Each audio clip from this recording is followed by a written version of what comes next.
اور کتاب یعنی قرآن میں مریم کا بھی تذکرہ کرو جب وہ اپنے لوگوں سے الگ ہو کر مکان کے مشرقی حصے میں چلی گئیں، پھر انہوں نے ان کی طرف سے پردہ کر لیا تو ہم نے ان کی طرف اپنا فرشتہ بھیجا، سو وہ ان کے سامنے ایک خوبصورت مرد کی صورت میں آیا۔ مریم بولی کہ اگر تم پرہیزگار ہو تو میں تم سے بچنے کے لیے رحمان کی پناہ لیتی ہوں۔ فرشتے نے کہا کہ میں تو تمہارے پروردگار کا بھیجا ہوا یعنی فرشتہ ہوں، اور اس لیے آیا ہوں کہ تمہیں پاکیزہ لڑکا بخشوں۔ مریم نے کہا کہ میرے ہاں لڑکا کیوں کر ہوگا جبکہ مجھے کسی مرد نے بطور شوہر چھوا تک نہیں اور میں بدکار بھی نہیں ہوں۔ فرشتے نے کہا کہ یوں ہی ہوگا، تمہارے پروردگار نے فرمایا کہ یہ مجھے آسان ہے اور میں اسے اسی طریق پر پیدا کروں گا تاکہ اس کو ہم لوگوں کے لیے اپنی طرف سے نشانی اور ذریعہ رحمت بنائیں،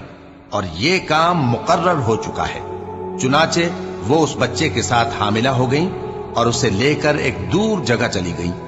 پھر درد ذہ ان کو کھجور کے تنے کی طرف لے آیا، کہنے لگی کہ کاش میں اس سے پہلے مر چکتی اور بھولی بسری ہو گئی ہوتی۔ تب ان کے ٹیلے کے نیچے کی جانب سے فرشتے نے ان کو آواز دی کہ غمناک نہ ہو، تمہارے پروردگار نے تمہارے نیچے ایک چشمہ پیدا کر دیا ہے، اور کھجور کے تنے کو پکڑ کر اپنی طرف ہلاؤ، وہ تم پر تازہ عمدہ کھجوریں گرائے گا، تو کھاؤ اور پیو اور آنکھیں ٹھنڈی